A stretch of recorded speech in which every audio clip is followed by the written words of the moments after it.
Écoute, c'est simple, 50% des gens présents à ton enterrement ne viendront pas si jamais il pleut, et seulement 10% de toutes les personnes qui seront là pleureront le jour de ton départ de cette terre. Et tu voudrais faire ta vie en fonction de ces gens-là, toi ? Bah moi j'ai du mal à considérer ça en fait. Et le jour où Darren Hardy, qui était l'éditeur de Success Magazine, m'a dit ça, on s'est rencontré il y a plus de 10 ans, et qui m'a expliqué justement la portée de cette étude, ça a totalement révolutionné mon rapport à l'opinion de la plèbe. De qui que ce soit, hein, sur les réseaux sociaux, même de mes proches ou de la famille. Moi je n'écoute que des gens qui sont légitimes, des personnes qui sont ce que je veux être, des personnes qui ont ce que je veux avoir, et qui me permettent de comprendre qu'en les écoutant, peut-être que j'éviterai 80-90% des erreurs que j'aurais pu faire à la va comme je te pousse en avançant tout seul. Mais tu vois, ça te donne un regard totalement différent par rapport aux choses.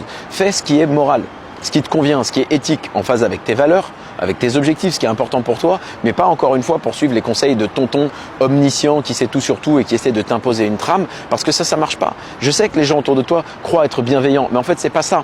Ils appliquent leur putain de filtre à ta vie, c'est ça qu'ils font. Et maladroitement, même s'ils t'aiment, l'intention est bonne à la base, eh bien ils finissent par te donner des conseils qui conviendraient à leur personne, mais qui ne te conviennent pas à toi.